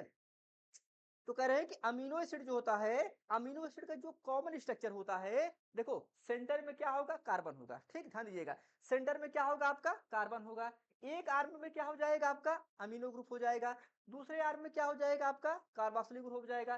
तीसरे आर्म में क्या हो जाएगा आपका, हाइड्रोजन ग्रुप हो जाएगा। और चौथे आर्म क्या हो जाएगा आपका, आर ग्रुप। देखो आर ग्रुप क्या होता है, इसे हम लोग बोलते हैं वेरिएबल साइड चेन। जब हम लोग डिटेल में पढ़ेंगे, जब अमीनो एसिड हम लोग डिटेल में पढ़ेंगे तो बात करेंगे ना, इसे हम लोग बोलते हैं वेरिएबल ना, क्या बोलेंगे, variable side chain, variable side chain बोलते हैं। क्या बोलेंगे इसे हम लोग, वेरिएबल साइड चेन, ठीक है। तो ये हमारा क्या हो जाएगा, वेरिएबल साइड चेन। अब मैं वेरिएबल साइड चेन क्यों बोल रहा हूँ, ठीक है, ये भी सोचिए, मैं वेरिएबल साइड चेन क्यों बोल रहा हूँ, इसको समझने का प्रयास करिएगा। देखो अभी मैंने आपको स्टार्टिंग बताया था ना कि जो अमीनो एसिड होता है वो दो तरीके से हो जाएगा, एक क्या हो जाएगा आपका नॉन स्टैंडर्ड, दूसरा क्या हो जाएगा आपका स्टैंडर्ड, यही बात किया ना हमने। एक क्या हो जाएगा आपका नॉन स्टैंडर्ड हो जाएगा और दूसरा क्या हो जाएगा आपका स्टैंडर्ड हो जाएगा, यही तो बात हमने कहा। तो कह रहे हैं कि ये जो नॉन स्टैंडर्ड और स्टैंडर्ड है, समझेगा, ये जो नॉन स्टैंडर्ड और स्टैंडर्ड है इसको समझने का प्रयास करिए। तो ये स्पेशली हम लोग इसकी बात करने चल रहे हैं ना, किसकी बात करने चल रहे हैं, स्टैंडर्ड अमीनो एसिड की बात करने चल रहे हैं, ठीक है। किसकी बात करने चल रहे हैं हम लोग, स्टैंडर्ड अमीनो एसिड की बात करने चल रहे हैं। तो ध्यान रखिएगा, ये जो अभी आपको बताएंगे, ये जो स्टैंडर्ड अमीनो एसिड होते हैं ये 22 अमीनो एसिड होते हैं ना, कितने अमीनो एसिड होते हैं, 22 बताएंगे आपको, 22 आपको बताएंगे। वैसे होते तो 20 हैं, होते तो 20 हैं, लेकिन दो मॉडिफाइड आपके अमीनो एसिड होते हैं, और ना डिराइव्ड होते हैं, मॉडिफाइड होते हैं, हम लोग बात करेंगे, डिस्कस है। तो कहने का मतलब जो हमारे अमीनो एसिड होते हैं नेचर में, उनको हम लोग क्या करेंगे, दो पार्ट में डिवाइड करेंगे। एक क्या हो जाएगा नॉन स्टैंडर्ड और दूसरा क्या हो जाएगा स्टैंडर्ड। तो नॉन स्टैंडर्ड वो अमीनो एसिड होते हैं जो प्रोटीन नहीं बनाते हैं, समझेगा सब लोग। तो नॉन स्टैंडर्ड वो अमीनो एसिड होते हैं जो प्रोटीन नहीं बनाते हैं, स्टैंडर्ड वो अमीनो एसिड होते हैं जो आपका प्रोटीन बनाते हैं, समझ रहे ना। तो स्टैंडर्ड जो प्रोटीन बनाते हैं और नॉन स्टैंडर्ड जो प्रोटीन नहीं बनाते हैं, तो ये बात हमें समझना होगा। अब ध्यान दीजिएगा सभी लोग। अब सभी लोगों को ध्यान ये देना है कि हम लोग इसकी बात करने चले हैं, हम लोग इसकी बात करने चल रहे हैं। किसकी बात करने चल रहे हैं? स्टैंडर्ड अमीनो एसिड की हम लोग जो है बात करने चल रहे हैं और डिटेल में। तो करें जितने भी स्टैंडर्ड अमीनो एसिड होते हैं, ध्यान रखिएगा, जितने भी अमीनो स्टैंडर्ड अमीनो एसिड होते हैं सब में देखो ये तीन आर्म, ध्यान रखिएगा इंपॉर्टेंट, ये तीनों आर्म जो होती हैं ये क्या होती है? कॉमन होती हैं। कैसे होंगी? ये क्या होंगी? आपकी कॉमन होंगी ना। ये जो तीनों आर्म होती हैं ये क्या होती है? कॉमन होती हैं। ये मजेदार बात है, इंटरेस्टिंग बात है। तो कह रहे हैं कि जितने भी स्टैंडर्ड अमीनो होंगे सब में कार्बोक्सिलिक ग्रुप होगा, सब में हाइड्रोजन ग्रुप होगा, सब में अमीनो ग्रुप होगा और सेंटर में क्या हो जाएगा? सेंटर में आपका कार्बन हो जाएगा। सेंटर में क्या हो जाएगा? कार्बन। तो सेंटर में कार्बन और रिमेनिंग इधर क्या हो जाएंगे? आपके तीन आपके क्या हो जाएंगी? आर्म हो जाएंगी। और ये जो चौथा आर्म है ये आर ग्रुप जो है, ध्यान दीजिएगा, यही क्या होता है? चेंज होता है। तो आर ग्रुप चेंज होगा, जैसे कभी आर ग्रुप के स्थान पे क्या आ जाएगा? एच आ जाएगा, कभी आर ग्रुप के स्थान पे क्या हो जाएगा? CH3 आ जाएगा, कभी आर ग्रुप के स्थान पे कुछ और आ जाएगा, ध्यान रखिएगा, कभी आर ग्रुप के स्थान पे एच आ जाएगा, कभी आर ग्रुप के स्थान पे CH3 आ जाएगा, कभी आर ग्रुप के स्थान पे क्या हो जाएगा? कुछ और आ जाएगा। तो ये जो आपके अलग अलग चेंजेज आते रहते हैं ना, जो आपके ये अलग अलग चेंजेज आते रहते हैं, मतलब इतनी तीनों चीज क्या होंगी? कॉमन होगी, ध्यान रखिएगा। ये जो तीनों चीज होती हैं ये क्या होती है? कॉमन होती हैं। अब चेंज कौन होगा? चेंज होगा आपका आर ग्रुप। कौन चेंज होगा? आपका आर ग्रुप। तो आर ग्रुप क्या होता है? आपका चेंज होता है। तो आर ग्रुप चेंज होगा तो आर ग्रुप ही डिसाइड करेगा। अब जैसे मैंने कहा कि ये 22 अमीनो एसिड है ना, ये कितने हैं आपके? 22 हैं। तो क्या सारे जो 22 अमीनो एसिड होते हैं सबका स्ट्रक्चर एक ही जैसा होता है क्या? जो 22 आपके अमीनो एसिड होते हैं क्या सबका स्ट्रक्चर एक ही जैसे होता है क्या? नहीं होता है ना। तो मतलब ये तीन चीज तो कॉमन ही होगा ना, ये तीन चीज तो कॉमन ही होगा। लेकिन ये जो आर है, मैंने कहा कभी आर के स्थान पे क्या हो जाएगा? यच आ जाएगा। तो अगर आर के स्थान पे यच आया तो अमीनो एसिड का नाम क्या हो जाएगा? दूसरा हो जाएगा। अगर आर के स्थान पे CH3 आ गया तो उसका नाम क्या हो जाएगा? दूसरा हो जाएगा। अगर आर के स्थान पे कुछ और आ गया तो अमीनो एसिड का स्ट्रक्चर क्या हो जाएगा? दूसरा हो जाएगा, उसका नाम क्या हो जाएगा? दूसरा हो जाएगा।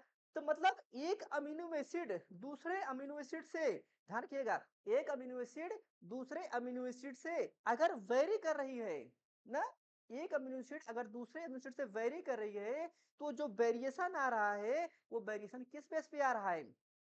समझिएगा सभी लोग। एक अमीनो एसिड जो दूसरे अमीनो एसिड से वेरी कर रही है, ये जो वेरिएशन आ रहा है ये वेरिएशन किस बेस पे आ रहा है? ये वेरिएशन आर ग्रुप के बेस पे आ रहा है ना। किसके बेस पे आ रहा है? आपका आर। आर मतलब क्या हो जाएगा? वेरिएबल साइड चेन ना। वेरिएबल साइड चेन के बेस पे क्या हो रहा है? आपका ये आ रहा है। तो कहने का मतलब ये है कि हम ये आर ग्रुप डिसाइड करेगा, ध्यान रखिएगा, ये आर ग्रुप ही डिसाइड करेगा कि कौन सी अमीनो एसिड है, उसका स्ट्रक्चर क्या है, ठीक है, और उसकी प्रॉपर्टी क्या है। डिटेल हम लोग पढ़ेंगे, डिटेल पढ़ेंगे।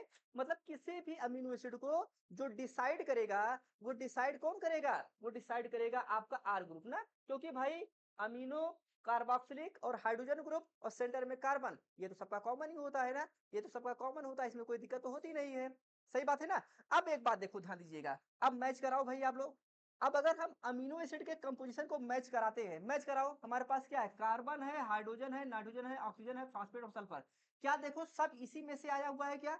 आप देखो, अगर हाइड्रोजन मैच करा लो, हाइड्रोजन है ना, कार्बन ऑक्सीजन हाइड्रोजन है ना, इसमें भी वही है, NH3 NH ना, देखो यहाँ पे N है और यहाँ पे क्या है? H है ना। और इधर क्या हो जाएगा? आपका R। R में भी लगभग लगभग वही होता है।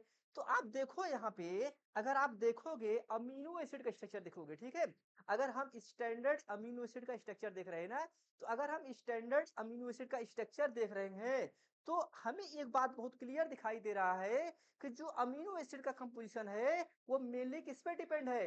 वो मेनली आपका कार्बन पे, हाइड्रोजन पे, नाइट्रोजन पे, ऑक्सीजन, फास्फेट और सल्फर पे, ठीक है, इसी पे क्या है? आपका ये डिपेंड है। तो ये बात क्लियर हो गई ना। मतलब हम कह सकते हैं कि जो अमीनो एसिड बना है वो मेनली किसका बना हुआ है? इन सारी चीजों का आपका मेनली बना हुआ है, ठीक है। तो अगर भाई अमीनो एसिड अगर इसका बना हुआ है तो प्रोटीन भी तो इसी का बना होगा। सही बात है कि नहीं? अगर अमीनो एसिड इसका बना हुआ है तो प्रोटीन भी तो इसी का बना होगा, वो किसी और थोड़ी बना होगा। प्रोटीन भी आपका इसी का बना होगा। सही बात है ना? कोई दिक्कत किसी को यहाँ पे? किसी को यहाँ पे कोई दिक्कत नहीं है। क्लियर है ना? बताओ भाई आप लोग, थोड़ा सा बताएं आप सभी लोग, यहाँ तक बात क्लियर है? यहाँ तक बात क्लियर है क्या? अगर यहाँ तक बात क्लियर हो तो एक बार रिस्पॉन्स करिए आप लोग, रिस्पॉन्स करिए।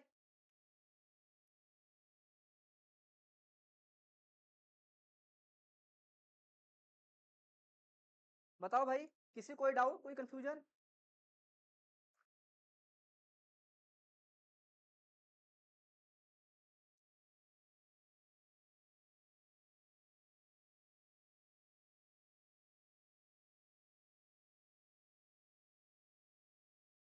क्लियर है ना? सबको क्लियर है? कोई दिक्कत नहीं ना? कोई दिक्कत तो नहीं है ना? ठीक है, चलिए आगे बढ़ते हैं। अब देखो हम लोग अगली बात करेंगे किसकी? न्यूक्लिक एसिड की। ठीक है, न्यूक्लिक एसिड की अगर हम लोग बात करते हैं तो न्यूक्लिक एसिड जो होता है, ये मैंने अभी आपसे कहा किसका बना होगा? न्यूक्लियोटाइड का। किसका बना होगा? न्यूक्लियोटाइड का। जब इस न्यूक्लियोटाइड की बात करते हैं तो मैंने अभी आपसे कहा कि न्यूक्लियोटाइड तीन चीज से मिलकर बना होता है। किससे मिलकर बना होता है? बेस, फास्फेट और शुगर। किसका बना होता है? बेस, फास्फेट और किसका बना होगा आपका? शुगर का। अब बेस की अगर हम लोग बात करते हैं तो मैंने अभी आपसे कहा पांच तरीके के बेस होते हैं ना। मैंने आपसे कहा ना एडेनिन ना, पांच तरीके के बेस होते हैं। क्या हो जाएगा आपका? एडेनिन, फिर ग्वाइनिन, फिर साइटोसिन, फिर थाइमिन और फिर क्या हो जाएगा? यूरेसिन। ठीक है, फास्फेट फास्फेट होता ही आप जानते हैं, ये क्या हो जाएगा आपका? PO4 हो जाएगा।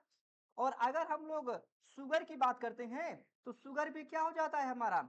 एक हो जाएगा D D oxy ribose, D oxy ribose होता है। ठीक है, और दूसरा क्या हो जाएगा आपका? राइबोज। सुने होगा आप लोगों ने राइबोज। देखो, अब इसका हम स्ट्रक्चर नहीं बनाएंगे सबका। ठीक है, एडेनिन का, ग्वाइनिन का, साइटोसिन का, थाइमिन और यूरेसिल का इसका हम स्ट्रक्चर नहीं बनाएंगे और ना ही अभी यहाँ बनाएंगे, ऐसा नहीं है। जब हम लोग न्यूक्लिक एसिड पढ़ेंगे तब हम लोग डिटेल में बात करेंगे। ठीक है, जब हम लोग न्यूक्लिक एसिड पढ़ेंगे तो वहां पे हम लोग क्या करेंगे? डिटेल में डिस्कस करेंगे कि आपका जो है adenine, guanine, cytosine, thymine, uracil, उसके बारे में हम लोग बात करेंगे।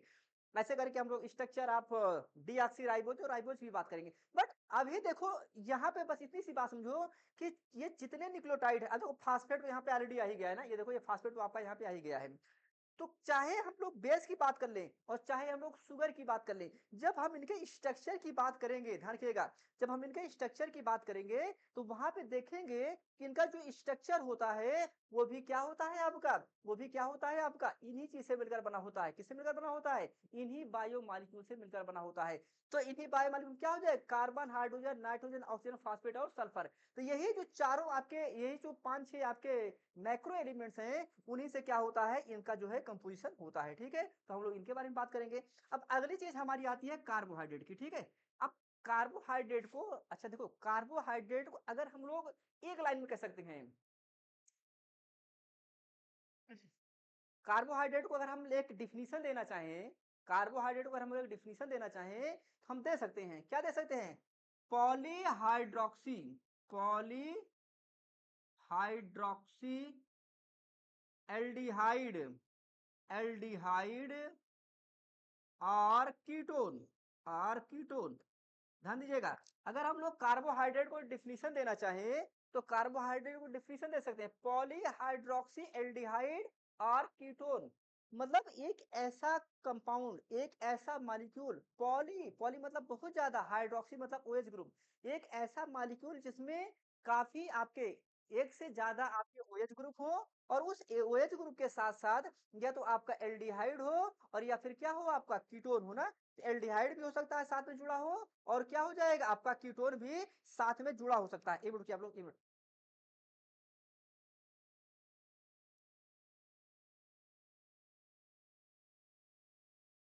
ठीक है, देखिए आप लोग, तो कह रहे हैं कि पॉलीहाइड्रोक्सी एल्डिहाइड आर कीटोन, मतलब एक ऐसा मॉलिक्यूल, ध्यान दीजिएगा, एक ऐसा मॉलिक्यूल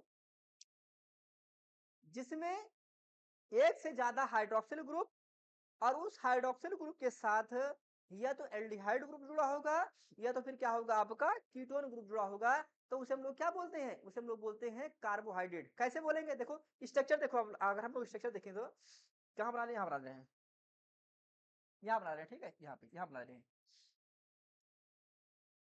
जैसे देखो यहाँ पे, जैसे आपने शुगर देखा ही होगा ना भाई, शुगर देखा ही होगा ना, ऐसे क्या हो जाएगा आपका, ऐसे देखा होगा ना, CHO ना, ऐसे कार्बन बना लो, ऐसे 1 2 3, ऐसे 4 5 6 ऐसे करके बना लो आप। देखो ऐसे करके आप बना लो, 4 5 बना दे रहा हूँ, वो मैं थोड़ा सा रुकिए आप लोग। ठीक है, ऐसे करके अपना छोटा बना दे रहा हूँ, 1 2 3 4 5 6। अब देखिए, तो आप जानते होंगे ना, एक चीज तो आप जानते होंगे ना, जो कार्बोहाइड्रेट होता है 3 कार्बन से स्टार्ट होता है ना, कार्बोहाइड्रेट होता है तो क्या होता है, 3 कार्बन से स्टार्ट होता है ना, 3 कार्बन का कार्बोहाइड्रेट होता है, 4 कार्बन कार्बोहाइड्रेट होता है, 5 कार्बन का कार्बोहाइड्रेट होता है, 6 कार्बन का कार्बोहाइड्रेट होता है, 7 कार्बन का कार्बोहाइड्रेट होता है। तो उनके बारे में हम लोग बात करेंगे। जैसे हम लोग ग्लूकोज की बात करते हैं ना, ग्लूकोज की बात करते हैं, फ्रक्टोज की बात करते हैं, तो ये सब क्या होते हैं, 6 कार्बन के होते हैं। कितने कार्बन बने होते हैं, 6 कार्बन के। तो जैसे यहाँ पे हमने क्या कर दिया, 6 कार्बन लिख दिया है ना, 1 2 3 4 5 6 लिख दिया है। ऐसे करके 4 कार्बन 5 कार्बन हम लोग बात करेंगे ना। तो इससे करके क्या हो जाएगा, यहाँ पे मान लो ये CHO लगा दो ना, एल्डिहाइड लगा दो, एक साइड क्या लगा दो, OH लगा दो, इधर क्या लगा दो, H लगा दो, फिर H लगा दो, OH लगा दो ना, फिर आप H लगा दो, OH लगा दो, फिर आप H लगा दो, OH लगा दो, ऐसे करके, ऐसे करके, या फिर आप ऐसे करके OH लगा दो, कुछ भी है ना, मतलब कार्बन रहे एक साइड के, देखो ऊपर क्या लगा दो, एल्डिहाइड लगा दो, या फिर क्या लगा दो, कीटोन लगा दो ना। तो हम लोग पढ़ेंगे डिटेल में, स्ट्रक्चर पढ़ेंगे, तो ऊपर क्या हो जाएगा आपका, एल्डिहाइड लगा दो, या फिर क्या लगा दो, आपको कीटोन लगा दो। एक साइड क्या करो, OH रख दोगे, तो अगर इस साइड OH रखोगे, इधर क्या रखोगे, H रखोगे। अगर इस साइड H रखोगे, इस साइड क्या करोगे, OH रखोगे ना, तो H और OH क्या करोगे, आप चेंज रखोगे, और नीचे क्या लगा दोगे, आप नीचे आप CH2OH लगा दोगे। क्या लगा दोगे, CH2OH लगा दोगे। तो ये स्ट्रक्चर क्या हो गया, ये स्ट्रक्चर हो गया आपका कार्बोहाइड्रेट का। तो किसका स्ट्रक्चर हो गया, ये स्ट्रक्चर हो गया है आपका कार्बोहाइड्रेट का स्ट्रक्चर हो गया है, सही बात है ना। तो कार्बोहाइड्रेट का ये क्या हो गया, इंपॉर्टेंट स्ट्रक्चर हो गया। तो होपफुली आप सभी लोगों को यहाँ तक बात अच्छे से समझ में आ गई होगी ना। तो कार्बोहाइड्रेट का जो स्ट्रक्चर है, तो अब देखो सिर्फ एक है, ये तो मैं एक बता रहा हूँ एग्जाम्पल के तौर पे। बहुत सारे, जैसे ग्लूकोज का स्ट्रक्चर अलग होगा, फ्रक्टोज का स्ट्रक्चर अलग होगा, ग्लैक्टोज का स्ट्रक्चर अलग होगा। जितने सारे कार्बोहाइड्रेट होते हैं, सबका जो स्ट्रक्चर होता है वो क्या होता है आपका, अलग अलग होता है ना। तो वह तो हम लोग क्या करेंगे, बाद में डिस्कस करेंगे, डिटेल में डिस्कस करेंगे, ठीक है। अब आप देखो यहाँ पे, अगर आप देखोगे तो क्या लिखा है, पॉली मतलब पॉलीहाइड्रोक्सी, देखो ढेर सारे यहाँ पे OH ग्रुप लगे हुए हैं ना। अब फिर क्या लगा हुआ है, ये तो एल्डिहाइड, देखो यहाँ पे क्या लगा है, एल्डिहाइड लगा हुआ है ना। चाहे एल्डिहाइड लगा हो या फिर क्या लगा हो, आपका कीटोन लगा हो, तो ये स्ट्रक्चर किसका हो जाएगा, कार्बोहाइड्रेट का हो जाएगा ना। अगर आप इस स्ट्रक्चर को देखोगे, अगर आप इस स्ट्रक्चर को देखोगे और आप इसको मैच कराओ, इससे अगर आप मैच कराओगे, तो देखोगे इसका जो कंपोजिशन है और इसका कंपोजिशन है वो क्या है, कॉमन है ना, वो क्या है आपका, कॉमन है। तो मतलब आप देखो, इसका स्ट्रक्चर मिला लीजिए, इसका स्ट्रक्चर मिला लीजिए, ये दोनों का स्ट्रक्चर क्या हो गया है, आपका कॉमन है ना। मतलब आप कह सकते हो कि जो कार्बोहाइड्रेट बना होता है वो इन मेजर मैक्रो एलिमेंट से मिलकर बना है। किससे मिलकर बना हुआ है, इन मेजर मैक्रो एलिमेंट से मिलकर बना है। तो आप देखो, अमीनो एसिड भी हमने देख लिया इसी से बना हुआ है, न्यूक्लिक एसिड भी हमने देख लिया इसी से बना हुआ है, और कार्बोहाइड्रेट भी हमने देख लिया ये इसी से बना हुआ है। क्लियर है, यहाँ तक बात क्लियर है सभी लोगों को।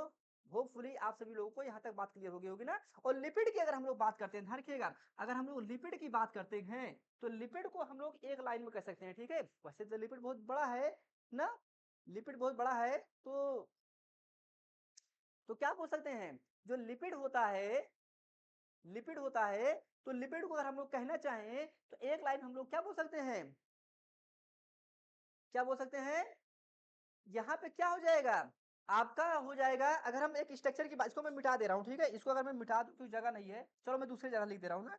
अगर हम लोग लिपिड के स्ट्रक्चर की बात करना चाहें, तो लिपिड ऐसे हो सकता है ना, ऐसा देखा होगा ना स्ट्रक्चर, CH3, CH3 ऐसे बोल सकते हैं, लार्ज हाइड्रोकार्बन चेन, क्या बोल सकते हैं, large hydro carbon chain with carboxylic group, with carboxylic group, ध्यान दीजिएगा।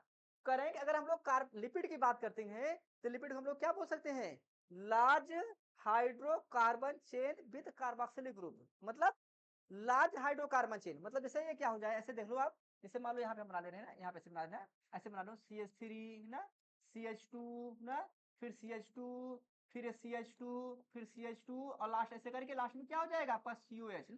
ये क्या हो जाएगा, तो आप देखो CH3 CH2 CH2 CH2 CH2 CH2 और लास्ट में क्या हो गया आपका COH। कई जगह पे आपका CH भी होगा ना, कई जगह पे क्या होगा आपका CH भी होगा, हम लोग डिस्कस करेंगे बाद में। तो आप देखो ये क्या हो गया, ये हमारा क्या हो गया, फैटी एसिड का स्ट्रक्चर हो गया।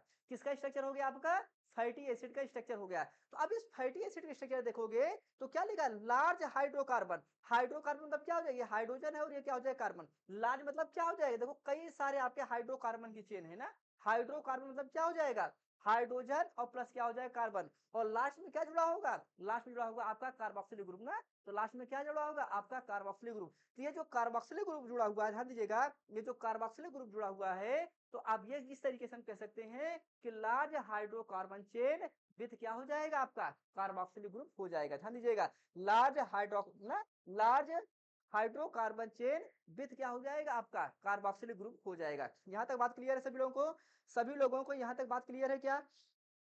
अगर सभी लोगों को यहाँ तक बात क्लियर है तो आप सभी लोग एक बार रिस्पॉन्स कर सकते हैं।